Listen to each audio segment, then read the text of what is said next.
এই যে জঙ্গি জেহাদি, ভারত বিরোধী, রাষ্ট্র বিরোধী, ইরান পাওয়া যাচ্ছে, পাকিস্তান পাওয়া যাচ্ছে, বাংলাদেশ পাওয়া যাচ্ছে, জেহাদি পাওয়া যাচ্ছে, জঙ্গি পাওয়া যাচ্ছে, এবং পাসপোর্ট মানে 5 বছরে 3,500।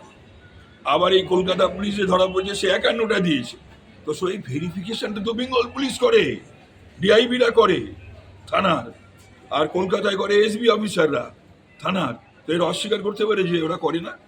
তো কোনো কিছু ঘটলে পরে পুলিশের সাপোর্ট ছাড়া কোনো অন্যায় অপরাধ সংগঠিত হতে পারে না। নিজেদের ব্যর্থতা এবং অপদার্থতা ঢাকবার জন্য মমতা ব্যানার্জি থেকে তৃণমূল সকলে ওরা নিজেদের ব্যর্থতা অপদার্থতা প্রশাসনিক ঢাকবার জন্য ওরা এই কাজটা করে। ওরা বলুক না, মমতা ব্যানার্জি বা ডিজি বা সিপি পুলিশ ওরা বলুক যে ভেরিফিকেশনের কাজটা আমরা করি না, বলুক।